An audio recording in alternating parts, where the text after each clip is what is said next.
Hello बच्चों, उत्कर्ष study classes P में आपका स्वागत है। आज मैं कक्षा 10 के हिंदी का क्वेश्चन पेपर लेके आया हूँ। 801 है। यमी 2020 का हिंदी का पेपर है। 3 घंटे 15 मिनट का होता है। 70 नंबर का पूर्णांक होता है। प्रारंभ के 15 मिनट पढ़ते हुए प्रश्न पत्र पढ़ने के लिए दिया जाता है। पहला क्वेश्चन है, निम्नलिखित कथनों में से कोई एक कथन सही है, उसे पहचान कर लिखिए। पहला है, आचार्य रामचंद्र शुक्ल एक प्रख्यात नाटककार हैं। दूसरा है, रामविलास शर्मा उपन्यासकार के रूप में प्रसिद्ध हैं। तीसरा, क्या भूलू क्या याद करूं कहानी विधा की रचना है। अजंता के लेखक डॉक्टर भगवत शरण उपाध्याय हैं। दूसरा, निम्नलिखित कृतियों में से किसी एक कृति के लेखक का नाम लिखिए। बारबड़ की आत्मकथा, रश्मिमांसा, अर्धनारीश्वर, सेवा सदन। तीसरा, किसी एक आत्मकथा लेखक का नाम लिखिए। चौथा, रेशमी मिठाई किस विधा की रचना है। पांचवा, उपन्यास विधा के किसी एक लेखक का नाम लिखिए। दूसरे का पहला, रीतिकाल के 2 प्रमुख विशेषताएं लिखिए। दूसरा, निम्नलिखित रचनाओं में से किन्हीं 2 रचनाओं के रचनाकारों का नाम लिखिए। हेम किरीटिनी, चिदम्बरा, पथिक, यशोधरा। छायावाद के किसी एक कवि का नाम लिखिए। तीसरा, निम्नलिखित गद्यांशों में से किसी एक के नीचे दिए गए प्रश्नों के उत्तर दीजिए। क है, यह एक नैतिक और आध्यात्मिक स्रोत है जो अनंत काल से प्रत्यक्ष या अप्रत्यक्ष रूप से संपूर्ण देश में बहता रहा है और कभी किसी मूर्त रूप लेकर हमारे सामने आता रहा है। यह हमारा सौभाग्य रहा है कि हमने ऐसे ही एक मूर्त रूप को अपने बीच चलते फिरते हंसते रोते भी देखा है, जिसने अमरतत्व की याद दिलाकर हमारी सूखी हड्डियों में नई मज्जा डाल हमारे मृत प्राय शरीर को नए प्राण फूके और मुरझाए हुए दिलों को फिर खिला। वह अमरतत्व सत्य और अहिंसा का है जो केवल इसी देश के जनता का नहीं, आज मानव मात्र के जीवन के लिए अत्यंत आवश्यक हो गया है। उपयुक्त गद्यांश का संदर्भ लिखिए। रेखांकित अंशों की व्याख्या कीजिए। हमें अमरतत्व का याद दिलाकर किसने हमें हमारे मित्रप्राय शरीर में नए प्राण फूके। दूसरा, ईर्ष्या से बचने का उपाय मानसिक अनुशासन है। जो व्यक्ति ईर्ष्यालु स्वभाव का है, उसे फालतू बातों के बारे में सोचने की आदत छोड़ देनी चाहिए। उसे यह भी पता लगाना चाहिए कि जिस अभाव के कारण वह ईर्ष्यालु बन गया है, उसकी पूर्ति का रचनात्मक तरीका क्या है। जिस दिन उसके भीतर यह जिज्ञासा आएगी, उसी दिन से वह ईर्ष्या करना कम कर देगा। पहला, उपयुक्त गद्यांश का संदर्भ लिखिए। रेखांकित अंश की व्याख्या कीजिए। ईर्ष्या से बचने का उपाय क्या है। चौथा, निम्नलिखित पद्यांशों में से किसी एक पद्यांश की संदर्भ सहित व्याख्या कीजिए तथा काव्य सौंदर्य भी स्पष्ट कीजिए। पहला है, पूर्ते निकसु रघुबीर बंधु धीर धरि धीर धय मग में डग है। झलकी भरी भाल कनी छलकी पूटी सूखी गए मधुराधर वह। फिरी बूझती है चलनो वे केंद्रिक पड़कुटी। करियो की तहवे तीकी लखी आतुरता पिए की अखिया अति चारु चली चल चवे। दूसरा है, अतुलनीय जिनके प्रताप का साक्षी है प्रत्यक्ष दिवाकर घूम घूम कर देख चुका है।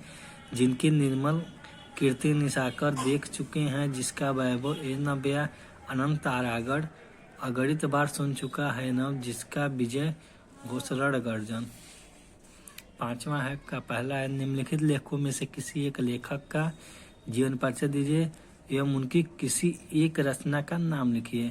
पहला है आचार्य रामचंद्र शुक्ल। दूसरा है पद्मनाथ पुन्नालाल बख्शी। तीसरा है भगवत शरण उपाध्याय। निम्नलिखित कवियों में से किसी एक कवि का जीवन परिचय दीजिए तथा उनकी किसी एक रचना का नाम लिखिए। पहला सूरदास है। दूसरा है महादेव वर्मा। तीसरा है सुभद्रा कुमारी चौहान। छठवां है, निम्नलिखित संस्कृत गद्यांश का संदर्भ सहित हिंदी में अनुवाद कीजिए। ऐसा नगरी भारतीय संस्कृति संस्कृत भाषायास केन्द्रस्थलम अस्ति इत एवं संस्कृत वाड्गमस्य संस्कृतेषु आलोकः सर्वत्र प्रसिद्धः। मुगल युवराज दारसिको आगत्य भारतीय दर्शन शास्त्रायाम अध्ययन करोति स तेषा ज्ञानेन प्रभावितः अभवत् तेन अनुवादे पारसी भाषायां करितः। अथवा मान हित्वा प्रिय भवति क्रोध हित्वा न सोचति काम हित्रार्थवान भवति लोभ हित्वा सुखी भयत। 7वां का पहला है अपनी पाठ्य पुस्तक से कंठस्थ किया हुआ कोई एक श्लोक लिखे जो इस प्रश्न पत्र में न आया हो। 2 नंबर का है। दूसरा, निम्नलिखित में से किसी 2 प्रश्नों के उत्तर संस्कृत में दीजिए। पहला है, भारतीय संस्कृत मूलम किम अस्ति, वीर केन पूज्यते, सुवर्वर्ष किन बिंदु दुखम अस्ति, वाराणसी कस्य संगलम स्थलम अस्ति। हास्य रस अथवा करुण रस की परिभाषा लिखिए और एक उदाहरण दीजिए। 2 नंबर का है, उपमा अलंकार अथवा उत्प्रेक्षा अलंकार की परिभाषा लिखकर उसका उदाहरण भी दीजिए। रोला छंद अथवा सोटा छंद का लक्षण लिखकर उसका एक उदाहरण भी दीजिए। 9वां, निम्नलिखित उपसर्गों में से किसी 3 के मेल से एक शब्द बनाइए। पहला है अधि, दूसरा है स, तीसरा है उप, चौथा है अभि, 5वां है सु।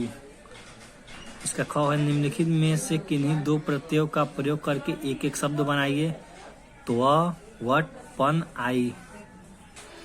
तीसरा है, निम्नलिखित में से किन्हीं 2 के समास विग्रह कीजिए तथा समास का नाम लिखिए। 1 नंबर का है, जल थल चक्रप्राण त्रिफला अध्यापका। निम्नलिखित में से किन्हीं 2 शब्दों के तत्सम रूप लिखिए। आग, कोयल, आज, गागर। निम्नलिखित में से किसी 2 शब्दों के 2 पर्यायवाची लिखिए। इंद्र, तालाब, बंदर, वृक्ष। 10वां, निम्नलिखित में से किन्हीं 2 में छंदी विच्छेद कीजिए और संधि का नाम लिखिए। मन्वंतरण, स्वागतम, वनैकस, मतैक्तम। दूसरा है, निम्नलिखित शब्दों के तृतीय विभक्ति बहुवचन के रूप में लिखिए। फल अथवा मधु, मति अथवा युष्मद। तीसरा है, निम्नलिखित में से किसी एक के धातु, लकार, पुरुष तथा वचन का उल्लेख कीजिए। अहसम, दच्छामि, पस्त, पट। निम्नलिखित में से किन्हीं 2 वाक्यों का संस्कृत अनुवाद कीजिए। समुद्र के उत्तर में भारतवर्ष है, हमें देशभक्त होना चाहिए, भारतीय संस्कृति सर्वश्रेष्ठ है, हमें गीता पढ़नी चाहिए, वृक्ष से पत्ते गिरते हैं। 11वां, निम्नलिखित विषयों में से किसी एक विषय पर निबंध लिखिए। मेरी प्रिय पुस्तक, परिश्रम का महत्व, जनसंख्या वृद्धि की समस्या, उसके निराकरण के उपाय, किसी की गई यात्रा का रोचक वर्णन, स्वदेश प्रेम। 12वां है, अपने पठित खंड काव्य के आधार पर निम्नलिखित प्रश्नों में से एक का उत्तर दीजिए। पहला है, मुक्तिदूत खंड काव्य की कथा वस्तु लिखिए। मुक्तिदूत खंड काव्य के नायक के चारित्रिक विशेषताओं पर प्रकाश डालिए। दूसरा है, ज्योति जवाहर खंड काव्य की कथा वस्तु लिखिए। ज्योति जवाहर खंड काव्य के प्रधान पात्र का चरित्र चित्रण कीजिए। तीसरा है, मेवाड़ मुकुट खंड काव्य के द्वितीय सर्ग लक्ष्मी का सारांश लिखिए। मेवाड़ मुकुट खंड काव्य के नायक का चित्रांकन कीजिए। चौथा है, अगर पूजा खंड काव्य की कथा वस्तु संक्षेप में लिखिए। अगर पूजा खंड काव्य के आधार पर युधिष्ठिर का चित्रांकन कीजिए। जय सुभाष। 5वां, जय सुभाष खंड काव्य का प्रथम सर्ग की कथा वस्तु लिखिए। इसका दूसरा है, जय सुभाष खंड काव्य के नायक का चरित्र चित्रण कीजिए। 5वां है, मातृभूमि के लिए खंड काव्य के संकल्प स्वर का सारांश लिखिए। मातृभूमि के खंड काव्य के आधार पर चंद्रशेखर आदि का चरित्र चित्रण कीजिए। 6ठा है, कर्ण खंड काव्य की कथा वस्तु लिखिए। कर्ण खंड काव्य के नायक का चारित्रिक विशेषताओं पर प्रकाश डालिए। कर्मवीर भारत खंड काव्य के आधार पर कैकेयी का चरित्र चित्रण कीजिए। कर्मवीर भरत खंड काव्य के आगमन सर की कथा वस्तु लिखिए। 7वां है, तुमुल खंड काव्य की कथा वस्तु लिखिए। तुमुल खंड काव्य के आधार पर लक्ष्मण के चारित्रिक विशेषताओं का उल्लेख कीजिए। बस यहाँ कुछ प्रश्न होता है, समाप्त।